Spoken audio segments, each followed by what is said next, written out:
జనగామ జిల్లా స్టేషన్ ఘన్పూర్ పద్మావతి గార్డెన్లో సేవాలాలి జయంతి వేడుకలు జరిగాయి। ఈ వేడుకల్లో ఎమ్మెల్యే కడియం శ్రీహరి పాల్గొన్నారు। సర్పంచులు ఇతరులకు ఆదర్శంగా ఉంటూ తండాల్లో మద్యం మత్తు పదార్థాలకు తావు లేకుండా చూడాలని కడియం అన్నారు। దురలవాట్లకు తండాలను దూరంగా ఉంచగలిగితే పిల్లల భవిష్యత్తు బాగుండి చదువుకోగలుగుతారని ఎమ్మెల్యే శ్రీహరి అన్నారు। గ్రామాల్లోని ప్రభుత్వ పాఠశాలలకు పిల్లలను పంపాలని ఎమ్మెల్యే శ్రీహరి చెప్పారు।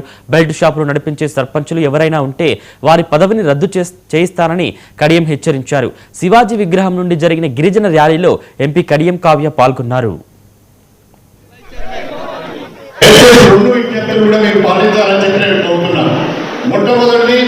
మీ పిల్లలందరినీ తప్పకుండా బడికి పంపించే ప్రయత్నం చేయండి।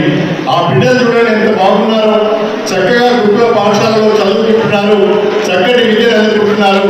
వాళ్ళని చూస్తే కన్నుల నిండు పండుగగా ఉంది, కడుపు నిండా తిన్నట్టుగా ఉంది। ఆ రకంగా మీ తండాలలో గ్రామ పంచాయతీ సర్పంచుల బాధ్యత మీ తండాలలో ఉన్న బడిగిడి పిల్లలందరినీ కూడా బడికి పంపించే బాధ్యత మీరు సర్పంచులుగా తీసుకోవాలని చెప్పి, నాకు వచ్చి సీసీ రోడ్లు కావాలి, నాకు వచ్చి గ్రామ పంచాయతీ బిల్డింగ్ కావాలి, నాకు వచ్చి బీటీ రోడ్ కావాలని అడగడం కాదు।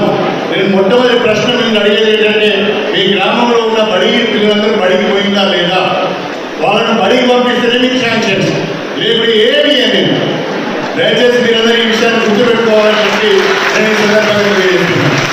బడిగిడి పిల్లలందరినీ కూడా బడికి పంపిద్దాం।